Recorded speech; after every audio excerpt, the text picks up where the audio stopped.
So have you met both your counterpart cast members? Oh yeah, several times. Yeah. Yeah. Nice. I love hanging with Gordon. I forget that he's a kid. He's great. Right. Yeah. Dallas is awesome. Yeah.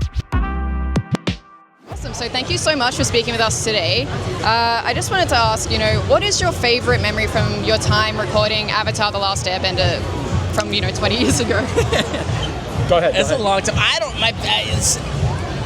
My favorite moment. It's really it has to do with the cast members because May and Jack are the homies. We're always working together. But when new people came in, it's always memorable. So when Jason Isaacs was there, it was like cool because I didn't know he was gonna be there. And you hear his voice, I'm like, that's Lucius Malfoy, and then he's the sweetest guy in the world.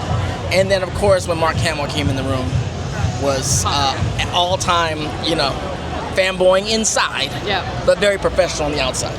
That hurts me to hear it because I recorded everything alone. Right. So that said, some of my favorite memories were the premiere party and the wrap party when I did get to meet everybody, got to hang out with Dante and the rest of the cast. That was just such a cool moment to see everything come to life.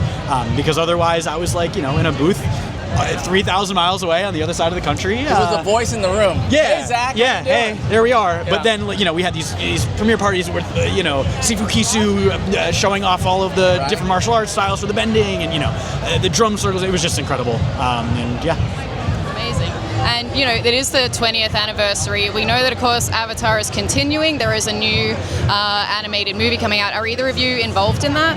No, but we're excited to see where the story goes. Yeah, I mean, it's so cool that the universe is just continuing to expand, and I'm excited to see where it goes. Because Dante, I don't know if you know, but you are listed on IMDb as being a part of the movie. That is, that's not true. I don't know who put that on there. I still work for Avatar. I do the podcast Braving the Elements with Janet Varney, so we cover all things Avatar-verse. Our new season just dropped, so we finished the whole first series. We're in the middle of Korra right now, so is when the movie and the new series come out, we'll continue to cover that. So you never know. We can pop up anywhere. We've all got some phantom IMDb credits, so you never know. Well, is there anything that, because that movie is going to pick up with the characters later in life, is there anything that you're excited to see that you would hope that your characters get up to in those years later on?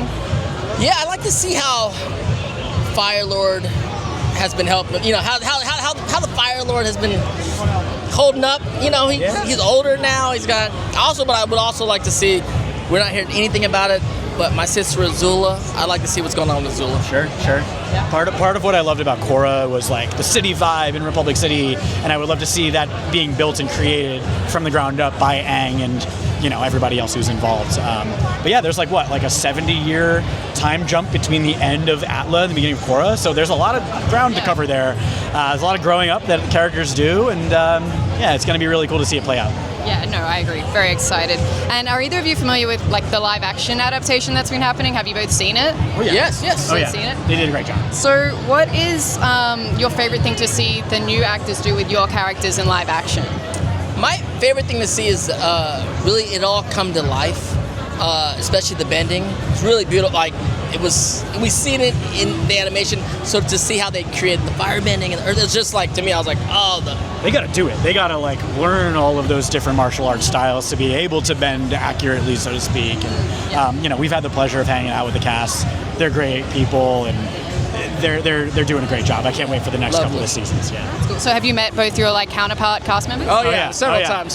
Yeah. Nice. I love hanging with Gordon. I forget that he's a kid. He's great. Right. Yeah. Dallas is awesome. Yeah. Dallas is a great kid, so it's really cool to see them carry the torch and continue it on. For sure. Did you give them any advice? Yeah, I mean, Dallas reached out to me before he started shooting, and we had a great conversation. He knows my phone line's always open. Just talk about the character because there's he was feeling some pressure. I was like, man, I come from the theater, and we're just a fraternity of actors that got to play this character. It's an amazing character, and there'll be more people that get to play it in the future, but we're part of this fraternity, so enjoy it. Watch everything I did or Deb did, and then throw it out the window, and it's your turn. For sure. Yeah. And I told Gordon to just have fun. Yeah. Aang is just a goofy kid at his core, and it's important to remember that, especially when you're playing him and saving embodying him, and save the world, whatever. Yeah. But you gotta go penguin sledding, you gotta ride the unagi, you gotta do all the fun stuff. And Gordon has been doing that. He's doing a great job. Yeah, but it's very important to have fun. For sure. Are there any changes that you've seen them make in the live action show that you actually maybe prefer to what they did in the animated version? I don't know. It's a little hard to say. I think it's cool. It's very cool that it took a bit of a darker tone because it's not, a kid show anymore, so to speak. So it's cool that, they took some liberties with the storyline and whatnot, and just see a different take on the story. Nice. Yeah. And I've spoken to some of your other cast members, like voice cast members, and they've said that maybe if there was a chance to come back in like a cameo role in the live action show, they would want to do that. I know what they said that they would like to play, but I want to hear what you guys think. If you could have a dream role on the show, what would that be? I don't know, We all want to play Jet, right? Yeah. The Jet's cool in the show. Who knows? We'll see. I don't know. I mean, something. Might get back, It would be cool. But yeah, whatever they end up doing is going to be great. And just a lot to look forward to with season 2 and 3. Well, the others said the Ember Island players. So. Oh, of course. I mean, come on. Great. But that leaves me in a weird position. I know. Because Aang's played by a woman there, But Sure. who knows? Who knows? You do a little gender bend. Nothing wrong with that. So, as new fans are discovering the story with the live action show, are there any sort of like reactions or discussions you've had with fans that have really sort of like stuck with you that you've enjoyed seeing now that there's like a new generation experiencing Avatar? People Go. No, please. I was gonna say that people come through with fan theories and they invented a new style of sub bending, and it's just great to see what people are so creative, and the show means so much to so many people, and just to hear their takes on it, and it's cool. It's been very fun. Yeah, it's just amazing to see it kind of continue to grow on and become this IP that I grew up a Star Wars fan, Star Trek fan, and to be a part of a project becomes something like that, and you see other crews, and it's just like, we're all one big family, but then at the same token, there's like the new generation, and so so it's like we have different sects, but we're all under the same thing. So it's great to talk to each other and talk to fans who kind of get to engage with all of us in different ways. Okay, well, on that, last question.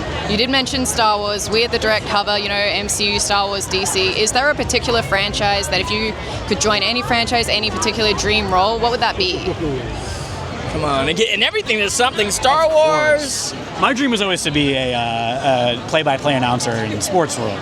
Okay. That was always that was my dream. But I don't know. I would be in Star Wars in a heartbeat. Are you kidding me? Star Wars. I have a little character in Star Wars Rebels. I play Jaikel, so I like that. But I mean, Han Solo's the guy. We all know Han Solo's the guy. I mean, in Harry Potter, Sirius Black would be the dude. Yeah. Okay. We keep going. What show? I can pick something I'd want to do. But there's more time. There's more stories. So hopefully, there's more things to play. Yeah, well, Star Wars Rebels, a lot of those characters are coming to life in Ahsoka now.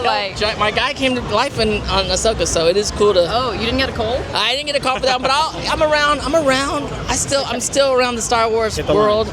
So, I mean, I'm a big Star Wars fan, so I look forward to more things. I have my fingers crossed for you. Thank you.